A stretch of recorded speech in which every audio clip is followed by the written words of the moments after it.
Hello everyone, JSGC and Mixed here again, and this time we're going to be doing another podcast. This time we're going to be talking about Manchester City transfers. Now, if we think back to our last podcast, which I set as a like of getting 30, a like goal of getting 30, we managed to get to 32 at this moment in time in recording, which is very good, so thank you to everyone that did enjoy that video. We managed to get past my view goal too, actually, so that was good. Anyway, like we do in every podcast, we'll just have a quick look at the comments, so make sure if you're watching this video you do leave your thoughts in the comments below, because next podcast that we do discuss, we'll be reading out some of the comments. So Tom Wright commented on our last one, says that he loves our Preston related content and he's hopeful that we'll be able to do more North End games as of next season, and we can confirm already that we will be. Yeah, June 20th, the fixture release date is for the EFL, so we'll be looking forward to doing some more vlogs from there. And in terms of Manchester City stuff, I think it's the week before, so we're looking at June 13th. I think it's that, June 13th, the fixtures are out, so we'll be able to have a look and see which games we'll be able to get to and be able to film and vlog from there, if that is the content that you do enjoy.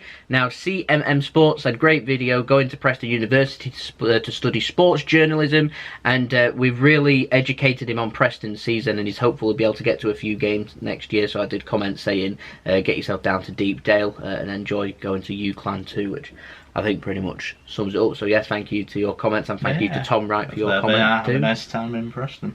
Yeah. Good luck to you. Yeah, and last but not least, Rashid put nice video, which I put a heart on, so thank you Rashid, and thank you to everyone that has commented on that video. So, on to this video. So we're going to be talking transfers. This is a transfer podcast, and if it is something that you are interested in and enjoying, with me giving a thorough look at some of the players City are getting linked with the incomings and outgoings, then do let me know in the comments below, and I'll see if I can do more like this. So, with all that being said and done, we're going to crack on with the ins, and I've managed to draw up some players, not lots of players, that Man City are being linked with. I also want to keep the minutes down, but just let me know in the comments if you want to see any more players that are included in this. So I'm just going to talk basically, are Man City going to be signing these players, what they'd bring to Manchester City, their price and discussion, just a general discussion basically. So first player we're going to talk about, Harry Maguire. So Aaron, you're my neutral man here. What's your opinion on Harry Maguire? Do you think it'd be a good signing for Man City? I think it's something different to your club, and certainly he has something your squad doesn't have. Height. I'd agree with that. He's good on set pieces, defending set pieces, and also attacking set pieces. Now, something we weren't very good on, particularly in the second half of the season, was scoring from things like corners until the last game, where Laporte finally found a header to score from a corner in the last Premier League game. But it's something that offers a different dimension that we've not currently got, and also he's a very good header of the ball, so he'd be an ideal person with height to have at that near front post area. In crucial games this season, could have cost us. Match against Brighton, conceded first goal, comes in near post, corner. Tottenham, near post, corner, Champions League.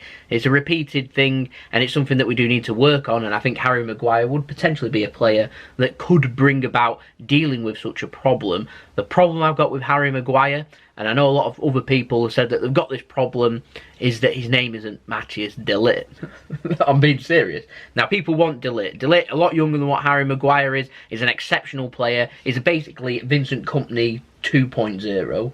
He's a leader on the pitch, captain of Ajax, very good commanding his position. He's a good passer of the ball, reads the game incredibly well, and he'd excel, in my opinion, under Pep Guardiola. The problem I've got with this transfer with de Ligt, I feel like he's set for Barcelona. I know that he wants to go to Barcelona, and to join Manchester City, you've got to want to go to Man City. And all the signs to me says de Ligt, if he wants Barcelona, can't blame him for that. Nice sunny country, good tropical climate, very good football team. You're working around players like Lionel Messi too. Very prestigious, very elite club, Barcelona. He also comes with a big wage demand. Do you know how much he wants a week? How much? How much do you reckon? What do you think? 200. 200. 300 he wants. 300 a week. He's 19 years old. I don't know what the wage... What's he on at Ajax? He won't be on anywhere near that. Anywhere near that. But 25k or something. I reckon. Not the wage, but the 25 million. What's that agent called that's with Pogba and that? Raiola. I'm not sure if it's Raiola or it might be it's not, definitely not Mendes. I think it might be Raiola, but it's one that City won't work with. The relations with the agent isn't very good, and he's just been banned, hasn't he? Yeah. Is that Raiola? Yeah. He's just been banned. I'm not sure what for, I don't know the full details, but City don't want to do business with him, and because he's de Ligt's agent, City won't do business with him, which is a shame. He comes with a £300,000 a week wage too. Problem we got with that, I said that City don't pay players that. Someone commented on one of my other videos, Raheem Sterling, he correctly pointed out, is on £300,000. Raheem Sterling's been here for years, and he's an attacker that scores goals. How do you know he's exactly on 300k? It's just roughly rumoured somewhere around about that. How do I know? I don't know if it's on Football Manager. Are these figures on Football Manager. Football Manager play quotes. Football Manager right now and get it all. It might well be. But what I'm saying is that he's looking for a wage of that of a senior player that's been here years. I'm talking Sergio Aguero's and David Silva's. And if he comes in and he's on that wage, it upsets the apple cart. Because just rightfully, with Sanchez. Rightfully, you're talking who deserves to be paid the most at Man City. I know footballers are on extreme wages, but who deserves it the most? Well, you're going to say Aguero scored lots of important goals. He deserved it. We never gave it to Yaya, and he did tremendous stuff for this club. And so I don't see why Matthijs de Ligt can come in at 19 years old and say that now you're going to be on that, because everyone else will want to be on that and more. You watch the wage infrastructure and the finances. We're not currently top of the wage bill, but you start doing this, we're soon going to be at the top, and that's not where City want to go. And so for that, it's a no-go. We can't sign de Ligt. It can't happen. And it's a shame, because I want de Ligt. I think he's exceptional, and he's Vincent Kompany Mark II, and he's the ideal player that we need. But the situation is, we just can't have him. We're not in a position to have him. He's getting linked with United, he's getting linked with Liverpool, and he's getting linked with Barcelona. He wants Barcelona. I don't think his next move will be the Premier League either. I don't see him going anywhere else other than Barcelona. Because they're very tight, they are, Ajax and Barcelona, with their Cruyff link. Yeah. I can imagine it. At the moment... Yeah, it's got the other one, haven't they? Frankie de Jong. Frankie de Jong. But they know how much money, they're willing to pay the money for him. And this is what I was just going to get onto the point with Harry Maguire. Harry Maguire, the problem I've got is he comes with a huge fee. We're talking 65, 70 million pound for de Ligt, okay? But in terms of Maguire, they've asked for apparently 90 million pounds. I can't sit here and tell you that Harry Maguire is worth 20+ million pounds more than what Matthijs de Ligt is. And it's put City and United off Maguire. And I think de Ligt's set for Barcelona. So we're having to go back to the drawing board and find alternative targets. And there are a lot of alternative targets out there. As the summer goes on, things will warm up and things will cool down. These two players, though, Maguire and de Ligt, is where it's at for the centre-back situation. We've got no breakthrough. And unless them prices come down from Maguire, we're not going to have a breakthrough. And as far as I'm concerned at this moment in time, de Ligt, it's a no-go. We're going to next talk about another player coming from Portugal, plays for Juventus there, right back, Cancelo. I don't know a lot about him. I don't sit here and watch Juventus week in, week out. So I can't talk a lot about him. But I can talk about what he's been linked with. He's been linked with a move to City. We're talking somewhere between 50 and 60 million pounds. Now, this is for a position that we don't really need. He isn't a left back, he's a right back. We've got Kyle Walker that can play there, and we've got Danilo that can play there. And Danilo was set to leave City, but he looks like he's set to stay. And so if we get... I still won't pay 60 million for a backup. Well, that's just it. Would he, I don't think he'd be back up. And I don't think Kyle Walker would be happy playing. I know you and Kyle Walker's can't fight back with Mahrez, but can't keep paying out 60 million for backups. But with Riyad Mahrez, Mahrez is an attacker, and he's there to play a role. And if Mahrez carries on playing to the level that he played against Brighton, he'd have a lot more starts. But he's a game changer, he's a goal scorer, and you've got to, it's natural, you've got to pay more for positions. You're looking for goal scorers. To find goal scorers, it's going to cost more money. And Mahrez came from the Premier League, and naturally, when you play one Premier League club to another, you're going to be paying a little bit more money. I'd be scared to think how much Mahrez would cost if he was English. But the situation is, we're not going to be spending £60 million on a player, because he's not going to be happy playing second fiddle to Kyle Walker. And Kyle Walker doesn't deserve to be playing second fiddle to anybody. He's been here for the last couple of seasons, had a great first season, got off to a slow start through fatigue this season, but has finished very strongly and more back to the old Kyle Walker. And so, unless Danilo leaves, we're not going for a right back. It brings us on to Wan-Bissaka. We're in the same situation. They're asking for more than £50 million. He's had one good season. You could say that, Dell. But he's done it in the Champions League. He's done it in the... Yeah, that's right. That's why it's been noticed on the European scene, because Ajax have got far. But Wan-Bissaka's had one good season for Crystal Palace. Because he's English, all of a sudden it's £50+ million. It's crazy. Absolutely crazy. It's no wonder we're not very good in the transfer market. I mean, if I was in charge at City, in charge of doing all this, I wouldn't pay it. I wouldn't do it. It's just not value for money. I think Wan-Bissaka's a fabulous player, by the way. All these players we mentioned are very good players. It's just the price that they're wanting to pay. I think there's better alternatives for a cheaper price. I mean, the problem you got is City have unlimited numbers, but we have financial fair play to keep in back of our mind. We also want to keep the status quo there, because we know that if we pay one big transfer fee for one player, the next time you go for the next player, they're going to say, I want more money than the last time you paid. You're going to Manchester United. What stops Matthijs de Ligt? Apparently Alexis Sanchez is on £500,000 a week. You're Matthijs de Ligt. What stops you going to Man United if they're interested in you saying, well, to be honest, I think I'm up there with Paul Pogba and Alexis Sanchez and I want £500,000 a week too. And you're in a position then that United, if they desperately want him, are going to have to pay it. And then where does it stop? Where does it stop? It's crazy. It is. It's real crazy. Anyway, these are what we're getting linked with, so this is what we've got to talk about. Now, next up, this is a very, very interesting one, and I'm really interested to know your opinion. Ben Chilwell, Leicester City. Think he'd be a good signing for City or not, left back?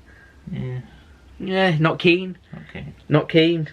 He's, I'm not sure with Ben Chilwell, if I'm honest. I'm not sure. I think he's a good quality player, but I'm not sure. Like, I think Zinchenko's had a very good season, and I don't think Ben Chilwell, when Benjamin Mendy's fit, is anywhere near the level that Benjamin Mendy can get to, but he's a good defensive player and a good option for City. Now, if Ben Chilwell was available and we could get a good deal on him, I think we should go for him. But I'm not too sure we're going to get a good deal on him, if I'm honest. I imagine if Wan-Bissaka, they want £50+ million, I imagine Leicester's probably going to demand the same with Ben Chilwell. And probably got with Leicester. So annoying. They drive a hard bargain. Really do. Really, really difficult to get a transfer done. How much to sell? Why, they're more annoying than Tottenham? Ooh. Daniel... Well, you want a Tottenham player, they'll put the money there, like the price will be there, and you know what you need to pay to get him, and that's simply that. They won't negotiate below that value. With Leicester, there's a value there that they probably value a player at, and then they inflate the price up to put people off.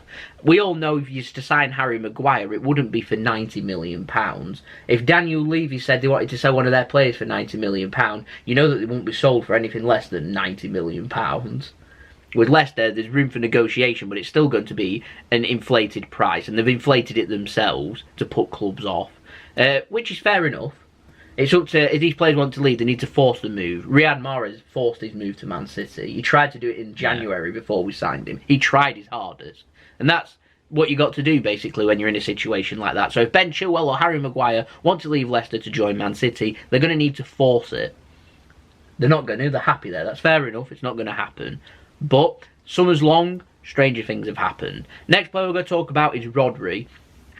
Again, just like the situation we have with Cancelo, I don't sit here and watch Atletico Madrid week in, week out to be able to talk about what his attributes are. I don't know a lot about him. All I know is Pep's keen, and he's a defensive midfielder, and we know he's got a release clause of somewhere around €60 million, somewhere there or thereabouts, and that's the money we're going to have to pay. You know how La Liga is. They don't negotiate on prices either. In their contracts, they have release clauses. You have to meet them release clauses to sign that player. City know that we have to pay that money. If we want Rodri, we have to sign him. And the biggest problem I've got with City is we know there's not going to be a value to negotiate. We know Rodri is the top defensive midfield target. I don't get why that release clause hasn't been met as of yet. I don't get why they're waiting. It doesn't make sense to me. If it's a top target and you know what you need to do, you'd go and do it. The problem we've got now is Barcelona and Bayern Munich are sniffing around him. You know where I'm going with this, don't you? Yeah, we know where this is going. And the problem we got, they're not going to meet the release clause, we know, aren't they? And one of the other clubs is just going to go, whoop, there we go, we'll meet that release clause, and all of a sudden, bam, there we go, he's gone. And our top target's gone, and we're in the situation we was in last summer, through being slow, basically.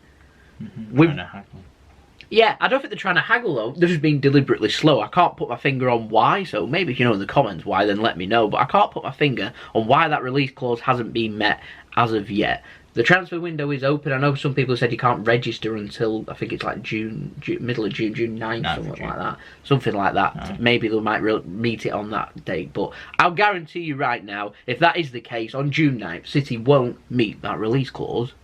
They'll wait. I don't know why they're going to wait, but they'll wait. And the problem we've got is if Barcelona or Bayern Munich or whoever wants to meet that release clause, and they do it before us, they're ahead of us then, and we're in a difficult situation. And so this is quite an expensive sum for Barcelona already, isn't it?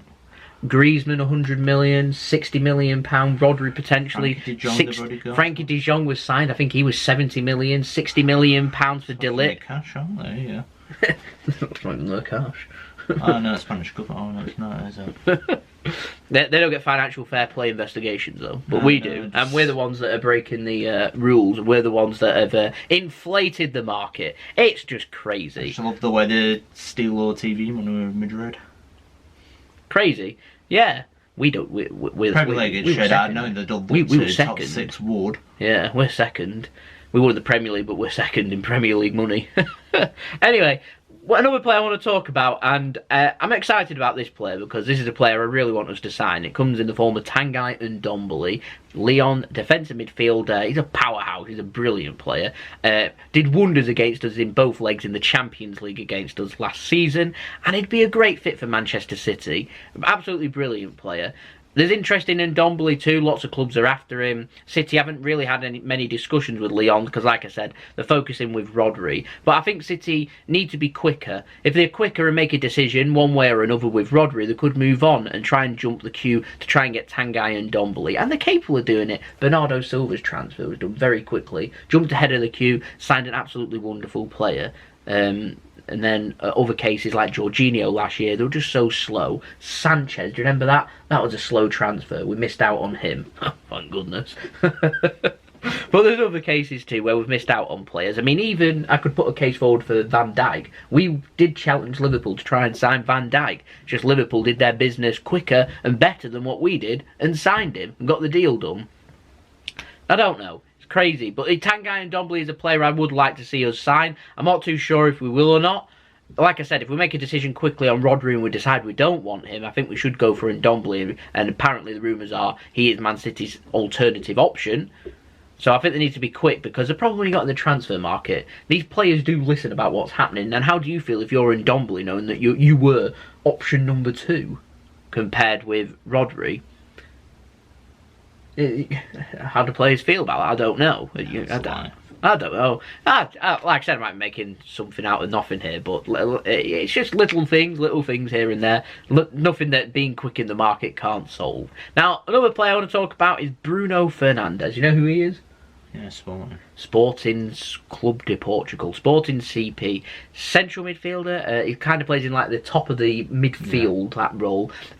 Had a wonderful season for Sporting Club de Portugal, scored numerous amounts of goals, got loads of assists, had a wonderful season. He's getting linked with big money moves. Apparently Sporting were saying that they've got 4 clubs after him. 2 of them confirmed, Man City and Man United. We're talking 71 million euro. I said on my video yesterday, I was wrong, I apologise for that. It was 71 million pounds. So we're looking at about 75 to 80 million euro if you're used to using the euro. So it's crazy amounts of money for a league that, no offence to Portugal's league, isn't a great standard. I mean, this isn't La Liga. That's a bit Dutch. Yeah. It's just about the losing the players who can't compete with the bigger ones like La Liga. But it's crazy. Bruno Fernandes costs more than Frankie de Jong. He costs more than Matthijs de Ligt. It's absolutely crazy. The Portuguese market, I don't get it. In fact, we're going to talk about Joao Felix as well. Do you know who he is? 19-year-old Benfica. That's got a Portuguese market be Wolves. But they get good deals. How much did they sign Thingy for? They've got an agent, that's why. Yeah, Mendes. Yeah. I know City are friends with him as well. Yeah. We're friends with him. We've got good relations with Wolves, I think. But how much did they pay for Neves? Was it 20-odd million? Less than that. Is it less than that? Less than that. 15 and 20 on mil. We asked about Neves back in January, and they said that they wanted, was it like 70, 80, even 90 million pound for him? Oh man, these transfers are hard work. I feel sorry for City's CEO, so that's Serino and Chicky that's in charge of doing the transfers. It's a difficult one because all these players that we're after, these wonderful players, you're either getting ripped off, or you've got a poisonous agent to deal with, or you've got to pay them loads in wage, or you're dealing with a huge transfer fee, or you're dealing with players where there's just better players out there. City could announce a signing of Maguire and it'd be met with a load of negativity, even though I think he's a very good player, because it's not Matthijs de Ligt. And then if we sign de Ligt, we know we'll have to pay loads of money, and it's just a merry-go-round really of transfer stuff. It's absolutely crazy, the market nowadays. It's hard to keep up with, but it's absolutely fantastic for my channel because it gives me plenty of content to talk about. So whilst I hate it, I do enjoy it at the same time. So we're going to talk about the outs now. Leroy Sane, yeah. Do you think Leroy Sane will leave? No, nor do I. Bayern can't afford him. That's the situation we're in. They want to pay, I think, around 70 or 80 million. We want 100. I think it'll only happen if Sané handed in transfer request, which he won't. You don't think he will? Well, rumours are going round. Contract talks at the moment. First initial talks haven't gone too well.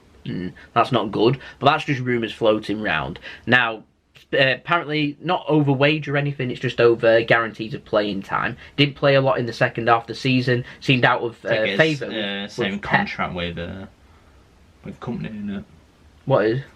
What way the talks didn't go to? Well, Vincent Kompany lined himself up. Vincent Kompany. Well, I don't blame Vincent at all for doing what he has. No, a coaching job. Oh, I like Leroy Sane. He just needs to work harder. Like some matches, the quality's there, like against Liverpool, and in other matches, he doesn't show it as much, and he goes a bit quiet. There's a couple of games where he's done that last season, and that's why ultimately you've looked for consistency. Sterling and Bernardo Silva have shown more consistency out wide, and all Leroy Sane needs to do is work harder. He needs to show that he wants to be at Man City, work harder, and if he does that, he'll be in the team week in, week out, because he's got enough quality there. And we're in a situation where apparently he don't want to go to Bayern. It's like, I don't know if his agent's inflicting stuff or they're waiting for interest from another club. I'm just floating this around. I have heard in the past Real Madrid have potentially looked at Leroy Sane in the past. But I'm not too sure. I'm hoping Leroy Sane will sign a new contract and we'll get it resolved. It's one that might go on for a little while. I don't like Bayern's transfer approach in trying to unsettle Leroy Sane. I don't like the comments that the Bayern president has made against Manchester City, saying that they can give them a cheap deal for Leroy Sane. It's not like Man City don't need the money. You can just go and fill up your car and you've got your money back anyway. Making unnecessary comments like that. It's not exactly going to make Man City want to haggle that price down. If I'm honest, I'd have probably put an extra 20 million on top of that asking price, wouldn't you? Yeah. So that's the situation with Leroy Sane. David Silva apparently has turned down Japan and moves to Qatar this summer to stay with Manchester City. So we'll talk quickly about David Silva. Do you think David Silva is... well, some people have talked about David Silva declining. Is he good enough for Manchester City's starting every single match anymore? Or do you think he should be phased out? Do you think we should be signing a replacement? Or you reckon? Time's come. You reckon he should leave this summer? I'd leave that talent to him. He's been an excellent servant. He's got phase him out. He's got one season left, and I feel like it's going to be like an Iniesta. I'd feel free, yeah. Like an Iniesta. Yeah. He'll just be phased out. I won't imagine David Silva will be playing loads and loads and loads of games for us next season. We're in a position, if we can get Ilkay Gundogan on a new deal, then we've got an alternative player there. You've got Phil Foden that can play there. We've got Kevin De Bruyne, of course, coming back from his injury. We've got Bernardo Silva that can go central, Raheem Sterling that can go central, and apparently Pep wants to experiment with Leroy Sane going central, whether that means centre forward or the top end of the midfield. I'm not too sure, but I imagine he'll be phased out. That'd be an interesting one with Sane hit up front with his pace. He needs to work harder. He wants to start Manchester City's team and start up front. He needs to work harder, plain and simple. He's got the talent there, just needs to apply it and do it more consistently. He's capable of doing it, he is. He's a wonderful player. And I want him to stay at Manchester City. I think David Silva will definitely stay at City. And I'm happy. I don't think he'll sign a new deal. I think he'll do the next 12 months and then that'll be the end of David Silva. We're slowly but surely losing our modern legends, aren't we? Yaya, Pablo, Vincent, David. We're going to lose Aguero probably in a couple of years too. Devastating, isn't it? It hurts, it really does. I can't imagine us lifting a trophy without Vincent Kompany lifting it. I can't imagine it. Oh, I'm mortified. Now the next player, very interesting on this one. I'm looking forward to keeping an eye out on how this progresses, is Otamendi. Now the situation, Otamendi wanted to leave. You don't blame him. He's not played as many games as what he played in the previous season. He's thinking about leaving. Valencia and Atletico Madrid were interested in signing him. City were looking at around 25-30 million pounds. However, Vincent Kompany since then decided he's not renewing his contract and he's going to leave. So we've now got Aymeric Laporte and John Stones being the two senior centre-backs and then Otamendi being the third. We've just promoted Eric Garcia, if you know who that is. Young centre-back for Manchester City, signing from Barcelona's academy. He's done, I think he's just done a season in our academy, and he's played a couple of matches in the Cups. He's got a very good level head on him, and he's a good player that hopefully will be phased in over the next couple of years. But situation is, we're going to need a centre-back, regardless of Otamendi leaving or not. And apparently City said that if Otamendi decides to leave, we're still only signing one centre-back. So I'm just wondering if they're going to look at an alternative position. They're going to look at moving Fernandinho to centre-back. Or they're going to have a look at moving maybe Kyle Walker to centre-back. He's another player that can play there. Even Danilo, I think, can play there too. Might be looking at something like that.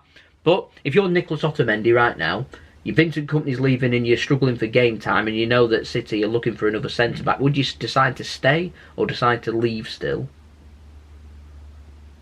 You know one of your competition with Kompany's gone, so you're thinking, there's an opportunity here for game time, or would you wait to see who City signed first? Would you wait to pre-season, see what's happening with pre-season, see what Pep says and how the thing lies, or where would you go? That's settled in Manchester, like your family and that. It does, yeah. Interesting. I don't know too much about Nicolas Otamendi. He's quite a private guy. I think he's only just started posting pictures of like his family and that. Friends with Sergio Aguero, obviously. I don't know. I'm hoping that he'll stay because I think he's a good centre-back. And the problem I've got is when you like loads of players leave in a window and you sign new players, it takes just that little while just to settle things down and gel. So I think with one player leaving in Kompany, I'd be happy to see Otamendi stay, see where the land lies, and then assess the situation again, possibly next summer. The same applies with Danilo too. We've got Kyle Walker at right back.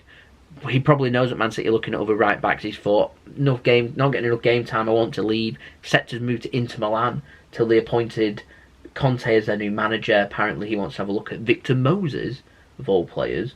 How they can regard Victor Moses as being a better right back than Danilo. It's because Conte likes to play for it at the bar at the wing backs, and he converted Moses to it under He did, Chelsea, he played in under Chelsea. I'm just saying, it's just crazy to me. I think Danilo is a wonderful player. I've got to go with Danilo, he's getting on a bit. He's getting on a bit, but I think he'd make suitable backup, and we don't have to spend 50-60 million pounds on another player to play in that position. Like same with Otamendi too. You know what I mean? We don't. It's for another time, and I'm hoping. City, what is your academy like? The academy. Well, you've seen the academy. You've seen it with Preston, where you're signing players. We produce players. We sign players. No, I mean, is it ready to step up to your first team like covering backup? Some players are, some players aren't. I think that's for another video. At the moment, we've got Eric Garcia being promoted. I think he's more than good enough to be our fourth choice centre-back, if I'm honest. I think he is more than capable. We've got 3 centre-backs. If there's injuries, he gets on the bench and he'll play cup games and things like that. I think Phil Foden, it's about time he started getting more and more starts at City. Started against Tottenham Hotspur, big game, came on, 1-0 win, scored the winning goal early on, had a good game. I think it's about time that we started seeing more and more players stepping up. And I think it's important that the players that we are producing do get given the chance. We've got a big pre-season coming up. There's other players that have been in and around Man City's squad too. So it'll be interesting to see. These players do get called up, but we don't really see them other than like in the Carabao Cup or maybe in a substitute appearance when we're winning 3-0 in the FA Cup against Newport Counties of the world. So we'll get to see them. So we're looking for a little bit more in terms of the academy. Years though, we're talking years. I reckon at least 5 to 10 years before you start seeing proper produces from it. And when that time comes, we'll see other players phased out. Now, I put a couple of question marks there because I wasn't sure. What do you think City should do with Benjamin Mendy?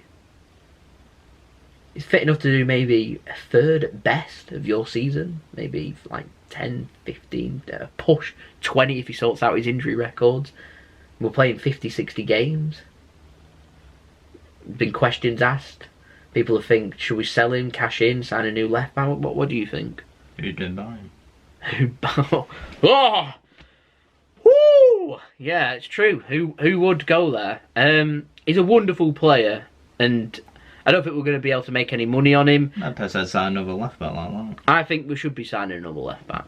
I do. I think Benjamin Mendy should be Mendy given a plays full 20 year. games, I think Mendy should be given a full year to be able to prove his fitness to Man City. Like Mangler's had a full year to prove it, and he hasn't managed it. I think Benjamin Mendy's a better player, or offers more to City's team than what Mangler did. But I think Benjamin Mendy should be given a year to find what works for him, and then go from there.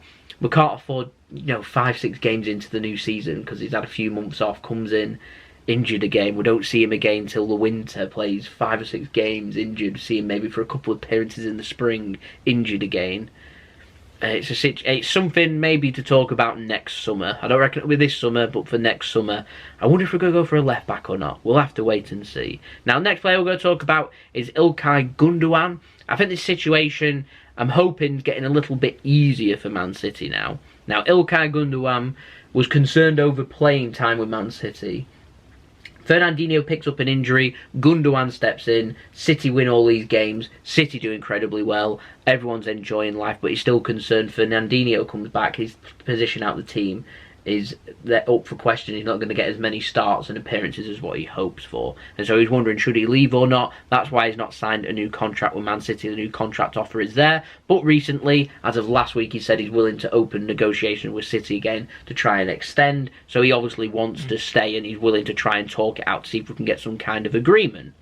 Kevin De Bruyne has just come back from a serious injury. David Silva's going to be phased out over the next 12 months. We've got Phil Foden coming in. And as far as I'm aware, unless we bring in someone like Joao Felix or Bruno Fernandes, we're not going to have many players that can play in that midfield central role. So we need that guy that can cover all the positions, can play in attack, can slot in a box-to-box, can play defensive midfield too. We've only got Gundogan that can do that. And I think we should be doing all we can to keep Gundogan at Manchester City. Now, some people aren't keen on Gundogan. Do you think he's a good player or not? Some people I've seen saying they don't rate him. Do you think he's a good player, or do you think? I think we're lucky to have him. If I'm honest, I think we're lucky to have a player of that quality that's happy to do what Gundogan does. No other team in the world has quality like Gundogan that might be sitting on the bench one week, playing in the team the next. Do you know where I'm coming from with that? You look at some of the other benches of the big teams, it's nowhere near the quality that City's got. And we need to find a way of just keeping everyone happy. And I think we should be doing all we can to be able to keep Gundogan in our team. And I think there's opportunities there for him to stay. I've got my fingers crossed that I'll be able to announce very soon that he does sign a new deal. He's obviously keeping an eye out because he said he's going into the peak of his career. He wants to make the right decision because he feels like it's his last opportunity to be able to play at the top level. Is it with Man City? Is it going to be somewhere else? He's been linked with moves back to Germany. So I'm not too sure where we're going from there. Now, next up, we've got Gabriel Jesus, quickly to talk about. He's been linked with moves away. I don't think he'll be leaving Manchester City. I think he'll be playing, like he has done, second fiddle to Sergio Aguero. Now, it must be a bit frustrating if you're Gabriel Jesus, wouldn't you? Yeah.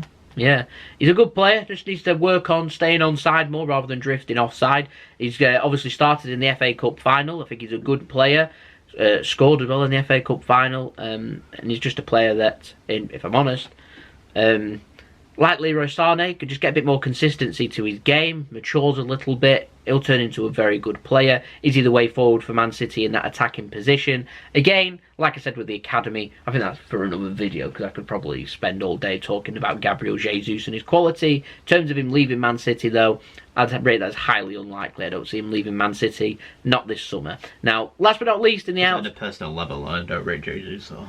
Oh, woo!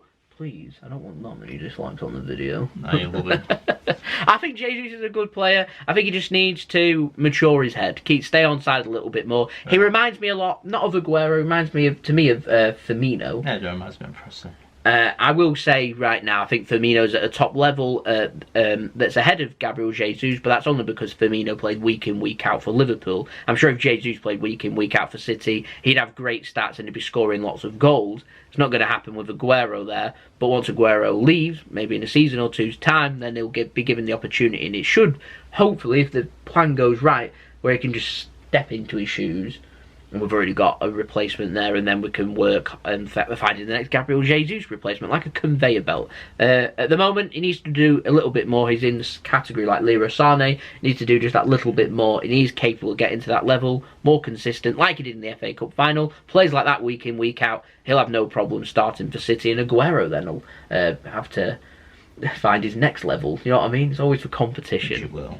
Yeah, of course he will. He's a wonderful player. That's not a video Great. if I really want to go into Jesus. If you want to see us go into Gabriel Jesus and talk about that, do let us know in the comments below. Now, last player to talk about is Vincent Kompany. He's off to Anderlecht, obviously the club where he started his football career. Could be the new player manager. Do you like player managers? I can't really name you that many success stories with player managers, but I'm hoping it really does work out for Vincent Kompany. Set to take at least a couple of Man City Academy players on loan, including one player, Matt Smith from FC Twente. Not had confirmation of that just yet, but he spent last season on loan at FC Twente. And he's a player I'd like to have seen in pre-season at Man City. He's a Welsh international, had a good season, and we need a defensive midfielder, but instead it looks like he's set to go and join Anderlecht on loan for a season. So that'd be interesting.